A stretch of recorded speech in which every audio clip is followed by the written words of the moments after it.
Motor Speedway announced a reconfiguration of the racetrack, and boy, did it spark a bunch of conversation over the weekend.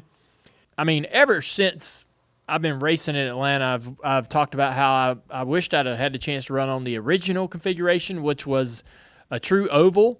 It was like that all the way up until 1996. And I never got to run on it, but I watched Dad win a lot of races there. They came in 96, 97, put a tri-oval in, repaved the track, and that's the way it's been ever since. Well, I told them, and I've tweeted, even back in, I think, 2017, I tweeted to Marcus Smith. I said, hey, you guys are thinking about repaving this thing. Why don't we reconfigure it back to the original? I'll do all the work. I'll run the excavator. And jokingly, right?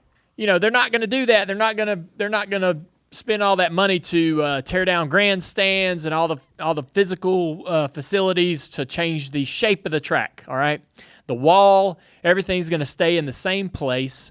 What they're going to do is add 4 degrees of banking, which is really nothing at all. And the banking, the 4 degrees, is mainly only in the very center of the corner, because obviously you got flat straightaways and the transitions into the corners will be pretty much the same as they are today. So there's about 4 degrees additional banking right in the middle of the corner. I honestly, don't think we'll be able to tell a difference.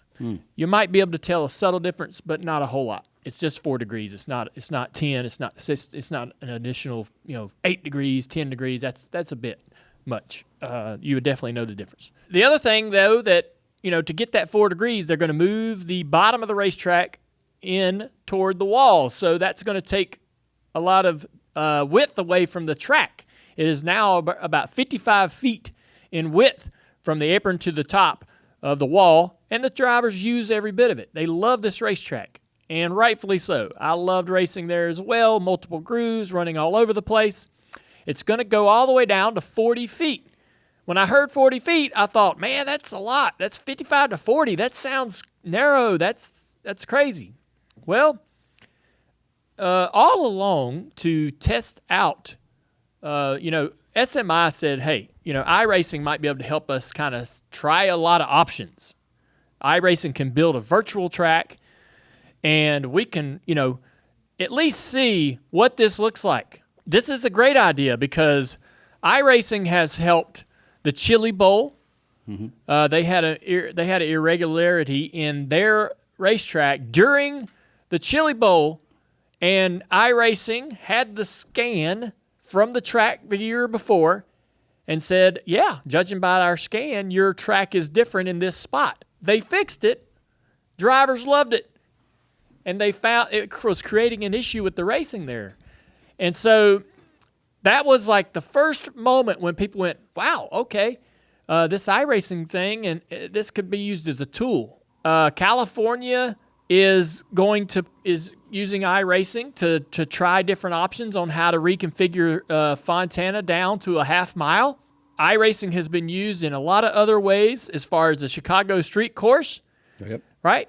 If we're going to have a street course race, what does that look like? Well, if you can build it in iRacing, you get to see what that looks like. And you get to see, okay, there's a problem here. This is too narrow. This is probably not a great way for this corner to work. Let's reconfigure this. Okay, it's a great way to probably save you millions of dollars, right? And having to do things over and over because they're not going to work, right? That first rendition or first version that you build, if you can build it in iRacing and find all the flaws, heck yeah, right? So, okay, that clears that up. I think this is a great idea. So iRacing builds SMI's, vision. They allowed a few of the drivers, myself included, to drive on it. And I'm telling you, man, I couldn't tell the difference. I went out there I've raced on the original Atlanta configuration in real life and in iRacing. They are absolutely identical to each other. So when I went and raced on this new version on iRacing, yes, it's a little bit more narrow, but it's still really a lot of racetrack. The transitions into the corners, so they're not changing the back stretch or the front stretch. They're still going to be the exact same shape and configuration and everything. And so the transitions into the corners are the same. Mm-hmm. They can't not be the same, right? You have a little bit more banking right in the middle of the corner. Otherwise, it looked identical, the same. So, and it's going to race different because it's new asphalt. It would have done that no matter how they configured it. So, anyways, Exactly. All right. Then I heard all the drivers' concerns. All right, they know it's got to be repaved. We obviously saw the track tearing apart in the race, and I think all the drivers totally are on board. Like, yeah, we get it. We stretched this out. Okay, they were going to talk about repaving it a couple years ago, and the drivers asked them not to. They didn't, but I think even the drivers now say, we understand. Okay, it's got to get repaved. But the drivers don't love the idea of changing the banking and narrowing up the racing service. All right, so I went and did a little digging, and you don't have to do much, but what tracks are 40 foot? Daytona? Daytona's one. Yeah. And Charlotte is I would have never guessed. Yeah. I'm sure that 40-foot measurement at Charlotte varies in different parts of the racetrack. Maybe it's a little more, a couple feet here, a couple feet there. And who's to say when they finish Atlanta that it doesn't vary a few feet here and there? It's not going to be a perfect 40 foot from the safer barrier to the apron all the way around the corner. But anyhow, I'm like, okay, well, Charlotte is plenty wide for a mile and a half. That gives me a lot of comfort knowing, okay, we're not going to have a really narrow, weird, too wide, no room, can't go anywhere kind of race when they repave and reconfigure Atlanta. I think it's going to, as far as width, banking, everything, it should be fine. Right. It wouldn't be if there's two wide racing or there's one single lane. It isn't because of the 15 feet that have been taken out. Exactly. Of it. How do you say this delicately? But attendance at that racetrack has struggled big time. And this isn't a new thing. Okay, they've had some attendance issues even early in the track's history. The track has kind of had this up and down, rate of success. Over the past decade, man, it's been questionable. For sure. All right? The big takeaway is a lot of people don't find the races that exciting. On the other side of the coin, the drivers absolutely love it. Mm-hmm. Right? If you are a driver and you love it, you don't want to see it changed. But if you own that racetrack and you're not selling that place out, you're going to want to make something happen. You have to, or you die. I mean, like you just fizzle out. I mean, like that's you have to make a move. I don't own a racetrack. I can't even imagine the financial burden that the last 10 to 15 years have been like for Atlanta. As it sort of struggled to, it's lost a date. Now it's got a date back. That's more to do with the pandemic and other things going on in the sport than the success of this racetrack and the ticket sales, right? But if it's going to survive, man, I give them all credit in the world to do whatever they think is necessary. And another thing, the Smith family, SMI, they've been at this for 70 years. Right. More than 70 years. Right. They're not new to this. So, I mean, if they've been owning tracks a long time. I've not agreed with everything they've ever done, and I've told Marcus that. I've been honest with him. Just as when I was a driver, I was just as critical about things I didn't like about certain things they were doing to racetracks. I don't like PJ1, don't like it at Bristol, don't like it anywhere. Just as an example, right? Mm-hmm. I don't like the reconfiguration of Turn 1 and 2 at Texas.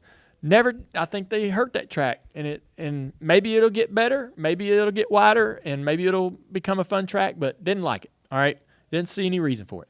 But this situation right here, I think, is necessary for the long-term future of the racetrack. And so there's also a lot of other factors that are involved in I think there's some development plans outside of the racetrack in that area.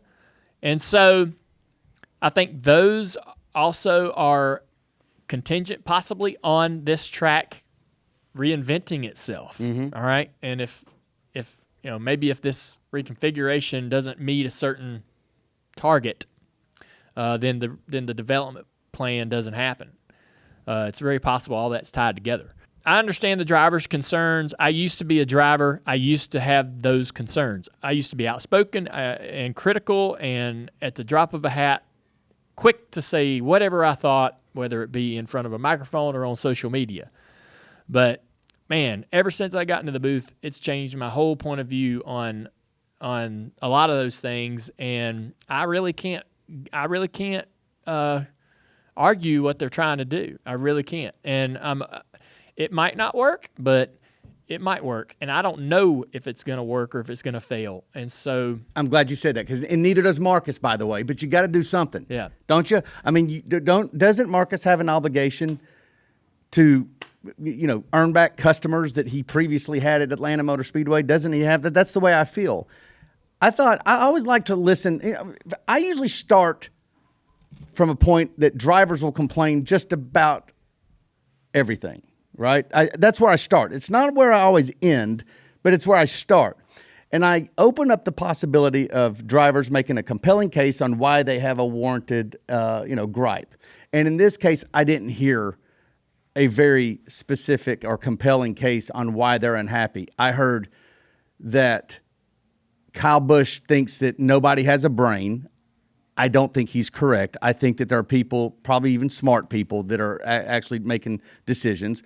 I think their biggest gripe is just not being included in the conversation. And by the way, they may have a case there, because I know that NASCAR and the tracks have certainly in the last 4 or 5 years have gone out of their way to say that we, want to have open communication lines with stakeholders, and there's no bigger stakeholders than the drivers. They are the ones, they're your mouthpieces. They're the ones that have to really push the product. So if there was, if they were led to believe that they are going to be included in all these conversations, and then therefore they weren't, or a select few were, and they're unhappy about it, okay, I understand it. It doesn't change my mind that Marcus Smith is well within his right to go reconfigure his track, or an SMI can do what they want with their track based off a much bigger picture than I like to race on this track. They got to go and think about, how do you win back your customers in Atlanta? It's a tough fan base to win. Atlanta's they've been beaten down over the course of 30 or 40 years with the Falcons and the Braves and the Hawks, and it's a very, I don't know. It's a hard fan. You got to win them. You got to really win them. Marcus is taking a swing at it. I like when he takes big, bold moves. I don't think he knows if it's for sure going to work, but I think he's got to make a move.